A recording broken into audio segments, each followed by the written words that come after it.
கன்னியாகுமரியில் ஆர்எஸ்எஸ் பிரமுகர் மீது தாக்குதல் நடத்திய கம்யூனிஸ்ட் கட்சியினர் மீது வழக்கு பதிவு செய்ய போலீசார் தயக்கம் காட்டி வருவதாக குற்றச்சாட்டு எழுந்துள்ளது.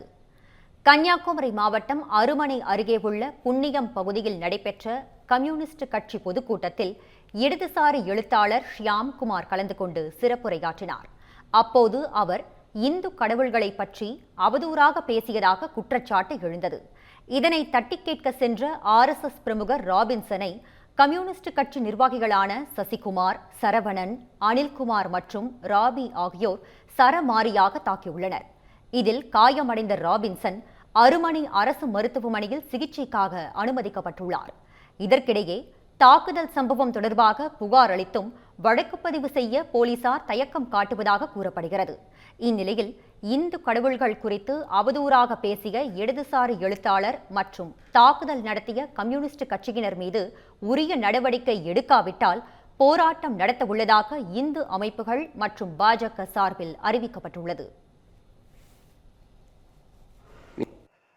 நம்ம ஹிந்து மதத்தை எல்லாம் கேவலமாட்ட பேசி பிரச்சனை கிரியேட் பண்ணோம். அப்போ நம்ம என்ன மூத்த கண்ட உடனே இவன் அரசுக்காரன், இவனை எல்லாம் விடக்கூடாது, இவனை அடிக்கணும்னு சொல்லிட்டு வயிற்றுக்கு அடி சைட்லேயும் நெஞ்சிலையும் வாங்கி அடிச்சினோம். அப்போ இவங்க வேறு அடுத்து அந்த ஊர் பொதுமக்கள் எல்லாம் கூடுனால அங்கேருந்து நம்ம தப்பி ஓடி வந்துட்டோம். அதுக்கப்புறம் காவல் அதிகாரிகள் எல்லாம் வந்து பிரச்சனையை வந்து சிம்பிளாக முடித்தாங்க.